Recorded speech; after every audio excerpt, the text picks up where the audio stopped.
and very quick access to capitals, Brussels or Paris. We are in the Garden of England, good reason to come and visit our laboratories after strolling through the ancient city of Canterbury. The main attraction is the cathedral, which is the center of the Anglican Church. Come to the top of the hill, or my group is doing optical coherence tomography. So the title is about movement, how to control movement, how to tolerate movement, as well as how to use movement. Now, from quantum mechanics, we have one of the uncertainty equations connecting movement to accuracy in measuring distances. So if we do anything on particles or on events which are in full movement, we expect that your measurement of distance will be affected. And in fact, that happens even if we go out of the quantum currently classical state of everything. Now, at the core of optical coherence tomography, we have this coherence gating. I will tell you more about that. And this is affected by movement. And let's start with what is an OCT. OCT is a optical modality of microscopy, which is based on sources of low coherence. And I'll tell you more. And I structured my talk along these few lines. So we developed methods to make the coherence gating more tolerant, quantify the movement effects, and we stumbled on some new effects, and develop methods to employ movement. And by the end, I will refer more on dynamic. There is a method of OCT which is called spectra. So what it is, you can build an OCT instrument if you have a confocal and you add a reference pass to your photodetector, and make sure that the optical path lengths of the signal from your tissue and the signal from the reference mirror are within some limits. Technology was invented at MIT in 1991. They coined the term optical coherence tomography. What you see there is the first image from retina. What is new now? This is cross section. I mean, this is depth and this is lateral. You don't see much. That was the first image, and it was from a tissue in vitro. But you identify here this layer in between the retina and the vitreous, and here the retinal pigment epithelium, which supplies retina with nutrients. So that was 1991.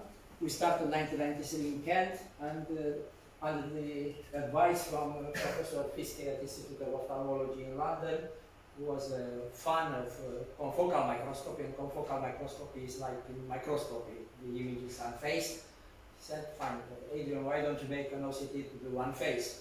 So the first image we produced was unfaced. So what you see here are images from my retina. So at different depths you see images from my retina. So that was the first image of the human retina ever obtained in unfaced OCT.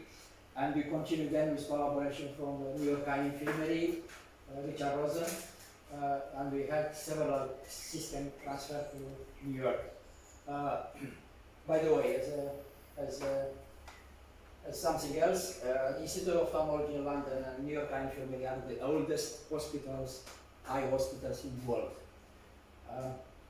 Now, modern technologies are based on encoding passing the optical spectrum. The previous technology was time domain. So how do we do that? I'll take you a little bit into the physics of coherence gating. What we identify here is an interferometer. So there are two splitters. So there are some where light comes from the tissue. Light also goes to the reference, and we have a path length relations in between, and here for the detection. So we look at the optical spectrum. Let's play a little bit with the spectrum. Let's say that you superpose two beams on the photodetector, and if you have a single beam, you'll get a sort of, let's say, Gaussian envelope. However, immediately as you leave both waves going to the photodetector, you'll see these troughs and peaks, and we call that channeled spectrum. Now, the number of peaks here is proportional with the optical positive difference in the interferometer. So, if you have an axial resolution interval, let's give an example, typical for OCT of 10 microns. If it's 60 microns, that's the way you see it. and if you read that in time, you now generate, depending on the time you read it, a frequency. Now let's say that we modify the optical path difference to 160 microns. You'll have all these peaks. If you read them, you'll have 16 times. Let's say you read in 1 microsecond. That means that you generate here 16 megahertz, here you generate 6 megahertz. I.e., we encode in this way the position, the distance from the sample. You encoded it in the frequency of your reading. And if you have several such scattering centers, they will all generate 6 plus 16 plus many, many others all together. So if that comes into, we know from our signal processing that if you do a Fourier transformation of all these patterns superposed, you will get peaks for each of the frequencies in the totality, in the assembly of many signatures corresponding each to an optical path difference in the interferometer. So with a Fourier transform, you obtain all this information in depth in one go. So you read the spectrum and you have all the information which is called A-scanning, terminology from medical ultrasound. Now, there is a challenge in using the Fourier transform. Let me take you back to the structure of the velocity. So there is an optical source, let's say it's broadband, you have an interferometer, and then a spectrometer to look at the spectrum to identify the modulation in the spectrum.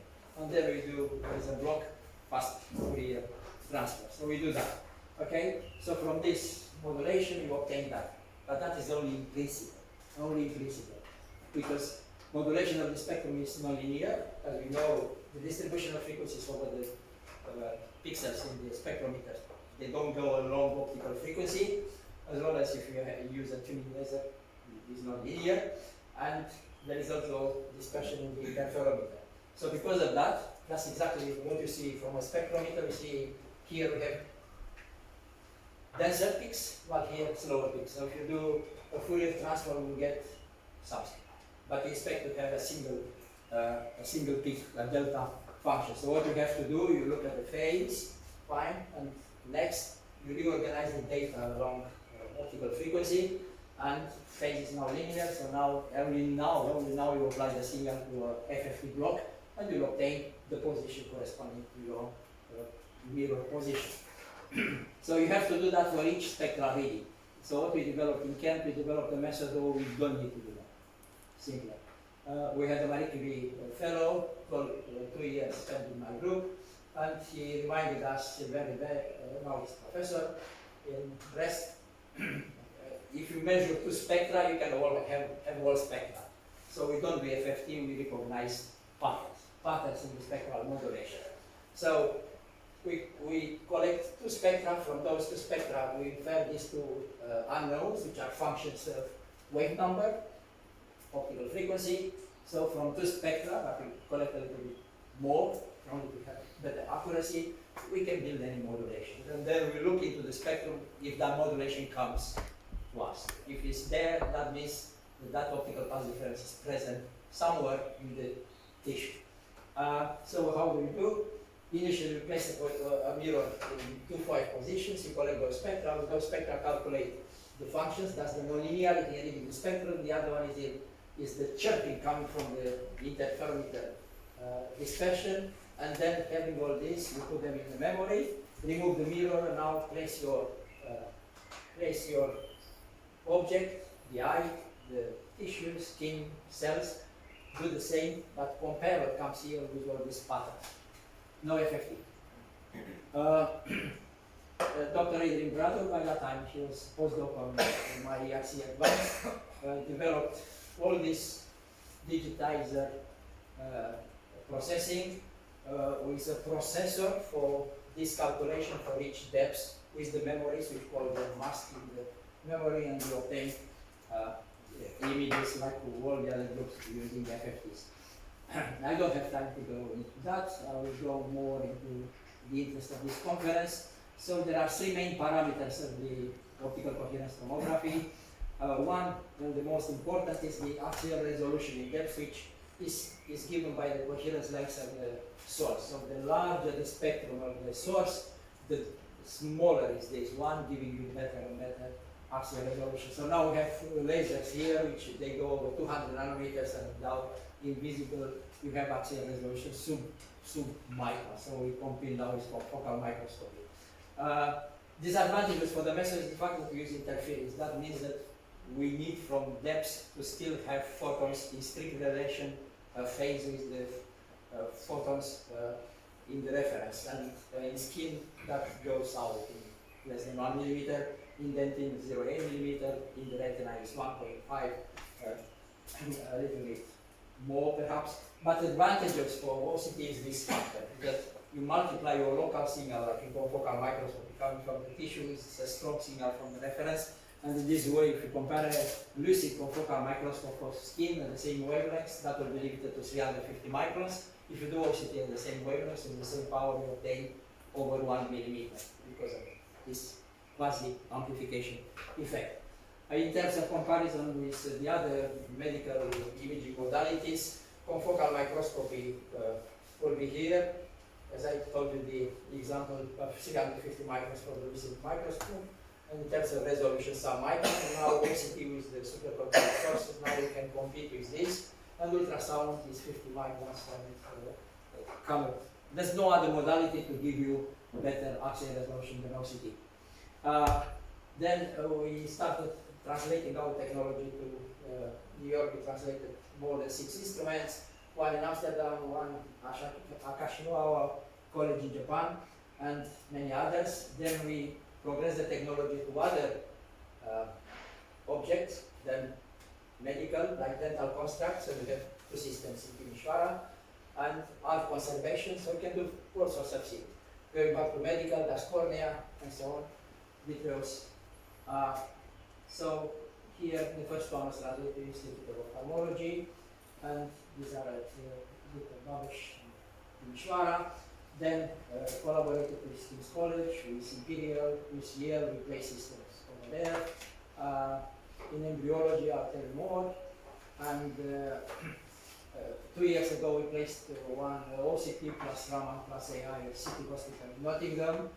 And last year, the second one, this is to train the AI, and now this is now being used on patients. And we have 8 more months to finalize our project. In terms of going to microscopy, our method is called complex master-slave, no FFT, and now I'm showing you that here on a microscope, what's happening. When you do microscopy, you change this, but if you have an OCT, that's terrible, because each microscope objective here has many lenses from different materials, so each time you put that one there, destroy the coherence of the interference, so you have to calibrate. If you do FFT, it's more complicated. We published this paper to show that you don't do anything, you practically build those masks, the patterns, you put them in the memory, so each time you place one of these in the microscope, you use those patterns. These are the calibrations for G and H, showing that for different objectives, and the real spectrum, and that's the fundus, and the delta function being reproduced by the master-slave. And here a comparison, if you do the masks for the other microscope objective, instead of having this cross-section, that's depth, so this is lateral. So if you use the mask for the MO1, perfect, nice. So you see all these layers in depth.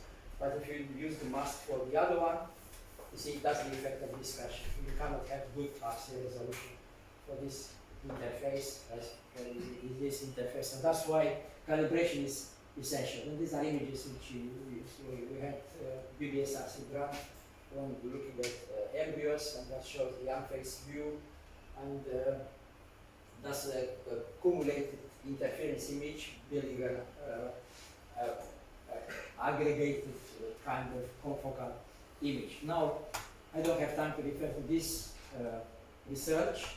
We did a lot in this respect, i.e. to make the movement not affecting the image. When OCT started, the images were sub-seconds. Now there are commercial systems based on tuning lasers, swept source OCT. They tune the laser at 100, 400 kilohertz. These are commercially available. Okay, but in laboratory, many other groups, including ours, proven that we can do tuning now at 100 megahertz. Now I'll go to the a subject more important for this audience. Let's use the movement as contrast agents. I will refer to dynamic measurements, spectral variance, as well as spectral analysis of fluctuations. That was one instrument on another BBSRC grant, Dr. Adrian Podoleanu, Dr. Jim Bloor, bioscientist, and postdoc Richard. So that's the interferometer. We also superposed the confocal instrument here. So what we did here, we looked at Drosophila. So what you see here are the posterior and anterior parts of Drosophila ostia cells. There are ostia cells formed. That's the heart of the Drosophila, important for developing drugs for humans because apparently the heart in Drosophila does something similar to the human heart. So that these are images you see in OCT which are useful for bioscientists. Now, you can obtain different views, so that's depth, that's lateral. Lateral resolution is not a confocal microscope. In depth, however, the resolution comes from the optical spectrum. So lateral and axial resolutions in OCT are decoupled. There are two physics phenomena. So one is the diffraction in the lateral direction, while the other one is coming from the coherence length. The number 4, the conditions of the following interference, coherence length. So what you see here, you have an optical stethoscope of the Drosophila. So the Drosophila beats. So the images that we obtain, so that's a dual representation confocal plus OCT. And now superposed, we take the Doppler shift time from, because you have two waves. And on the two waves beats, you have a different frequency. So what you can practically here is the Doppler shift due to the movement of those cells. That's what we hear. So when a sound card on the computer, Adrian analyzed the Fourier of this node. Bioscientists changed the genetic alterations so the sound looked differently. And you can hear the sound on plus one in PowerPoint. So Drosophila is good. We use it as a model. Now the problem, we solved our bioscientists forcing the Drosophila on the glass plate with an adhesive, and the animal is practically not in the normal conditions. Many things will change, and they are still doing that. So we did something about this. So what we did, we took a tracker from the eye imaging technology. There is a company in Boston, Dan Ferguson and Daniel Hammer. They did a lot of technology for eliminating the microsaccades in the eye. So that comes from the technology of adaptive optics for the eye. We took that tracker and added to our OCT to show the bioscientists that there are other better ways to investigate these animals, leave them free on the glass plate and use the tracker. And that's what we did here. You see here the product on that's the optic nerve. So there are practically now in the system 3 pairs of scanners. One pair here is doing the lissage, 2 others to compensate for the lateral movement, and 2 others to do the imaging. So here you see how the eye moves in microsaccades and tracker, keeping track of that.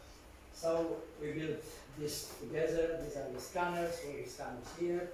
And I hope my video works. Good. So that is the way to analyze what the tracker will do. So you see now we don't hear the effector movement. Now there's no tracker, and now tracker is on. So all these differences are showing that it's possible with the tracker to eliminate the deterioration of the Doppler shift coming from movement of Drosophila. And that was done. For the moment, no one has picked up this technology. It's quite expensive. The tracker itself is more than 100K, whatever that is, euro or dollars. It's a complex system, but the technology could be evolved in that way. Now, another direction to tell you about is viability in fair-flow movement. Again, we did a lot of research on embryos, and here we have Sophie Podoleanu, who is a scientist at one of the best companies in OCT in the world, Heidelberg in Germany. Ramona, she worked here on the platform, and now she's postdoc in my group. Manuel is came from Portugal as a student, and now he's a lecturer. And these are the scientists in biosciences. Giuseppe is involved in IVF in London, conceivable, Professor Clara Giuliani and Dr. Gary Robinson. They advise this research. So what we have here, there is all sort of an embryo grading for how we got the grant. We got the grant for this problem. Animals are translated over the border, so it's much easier to shift embryos, not animals. So that's why we got the grant, and that's a justification why we should look into embryos. In the UK, it looks like 1 out of 50 births via IVF, so there is another market building up.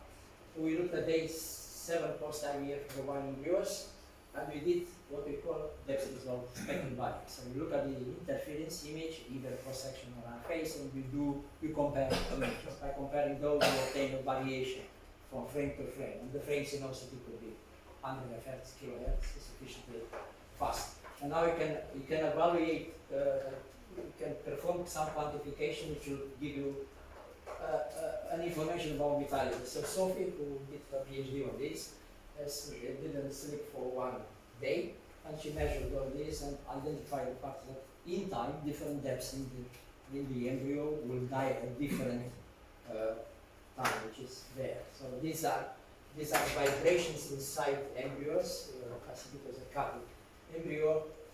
These are depths in the embryo in time, and that's the moment of death. So the embryo collapsed after 12 hours. We kept track of that. That was only one being measured. There are other groups doing the same. So spectral variance is sensitive to both intracellular movement as well as the mechanical movement of the body, which can be eliminated by digital processing. This is technology which is practical now in all commercial OCT systems. You see the vessels, and you see the vessels with no dye. This is called OCT-A. And we have a student in between us in National Agriculture and Botany who's using the same technology of spectral, but now you look at the spectral content of dye, of that. Again, this assistant is by Adrian here, that's the student, Joshua, who's spending a lot of time on the separating the frequency of these spectrals into 3 ranges. It looks like I ran out of time, so here, these are plants inoculated with Modelia laxa. So that is the healthy one. Healthy one, OCT, you don't see anything. In the healthy one, you see that the cells are okay. While we're using the same thing for those infected, you don't see anything in conventional, but look at the tiny traces. This is the fungus. So we can identify the fungus, and the paper is coming out. Currently investigating OCT for drug development using organics. We have another grant. In conclusions, demonstrating an optical stethoscope for Drosophila hearts, we have shown that with an eye tracker we can leave the animal lurking free, and the value of dynamic measurements by calculating temporal variations, we can go to dynamic OCT, which may provide all sorts of other uses. I have shown today, for instance, how you assess the effect of X-rays. Perhaps it will show that. Fungi identification, vitality assessment. Thanks for our sponsors. I inserted here one from a Romanian businessman in London. Yesterday, the director of the institute here, instigated identification of sources of funding, and when we reached the point to put down titles of European grants, he said, no, it takes too much, it takes too long, drop it. The only other chance is now to speak to entrepreneurs. If you don't want to apply to European grants, you have to speak to entrepreneurs. We speak the same language, yes. Yeah. So Sir George Mercobescu, perhaps for those who don't know, he is a third officer of the British Empire, knighted by the Queen. He was the one who designed the dockland in London. And he gave us a couple of money to support here Dr. Christina to come visit us, our group. I'm announcing here a conference in China on sustainable photonics with all these titles, including biophotonics. We still receive papers. By the way, Hangzhou is just it's a part of China developing very fast. It's the Silicon Valley, China. And what is, you should make a note for next year. So I go to this conference as well as to this doctoral school. By the way, this doctoral school, which is Photonics plus AI, supports world conference registration, subsistence, hotel for non-Chinese. Given that, I go there with 4 of my other researchers, not only PhD students, researchers and lecturers. I don't know if they will do the same next year, but make a note for July, look for Sustainable Photonics Conference, they may pay the same ways. Now, we discuss about all these roundtable collaborations. For me, perhaps for many others in diaspora, I would say that this institute represents, in the landscape of current Romania, a fantastic offer for the diaspora. That's one first conclusion. Second, I started that, but with this, indeed, all European grants sits on very low percentage, but if you don't play the lottery and grants, you never get any money. So I would suggest we continue suggesting direction with collaborations for if we are here and generate 10 grants, each grant to support a researcher here, we'll have 10 researchers supported by Europe. We could act as a viable partners for microscopy, for tools for photonics, for lasers. We have so far 3 IC grants, primarily 2 European and 1 current. This is on integrated optics for our technology. And I would say that easily, very easily, the institute could be involved in this. So,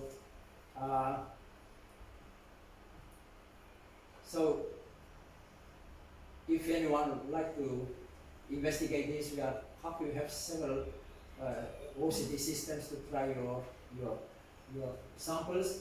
And I'm looking for people to try light shift microscopy. This is a patent awarded a few months ago, which we have is awarded. It's about the light shift imaging. If you remember the presentation from Zeiss, I asked, show me an image of light shift microscope with no fluorescence. He couldn't show that. He promised me one, he didn't come.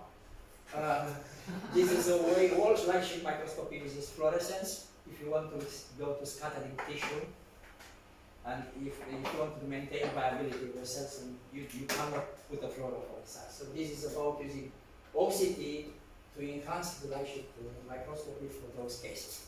Sorry.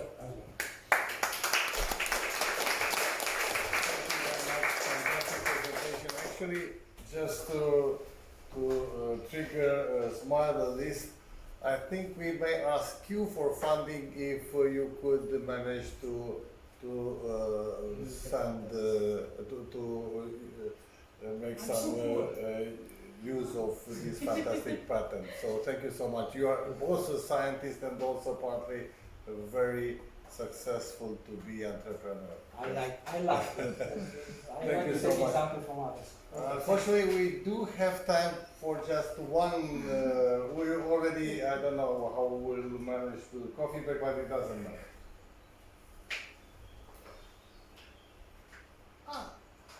I'm just standing from my back. No, just, I mean, I'm a bit ignorant in these optics at that level, but the resolutions, what are the resolutions? I mean, what kind of the objects in a cell or the... You can put the method on any other confocal microscope. So if the microscope has a times 20 times 40, that's the lateral resolution. Okay. But what you have in addition, you have the axial, which comes from the source now. Right, and that's what I meant more. And what would be that in the resolution is that you have shown, but I just didn't memorize it. So systems for the eye will do 5-7 microns now, conventional. Okay. But the supercontinuum sources which have color from blue to 2 microns, long infrared, you can achieve some micron. Okay. And the speed is very good. So very good. So for biological objects, like okay. So concretely, I mean, I will ask you what I would be interested in to look how secretion of some of the extracellular components like hypocalyx or extracellular matrix would be happening in the cell, right? It's real time. But when we do dynamic, we need a couple of frames.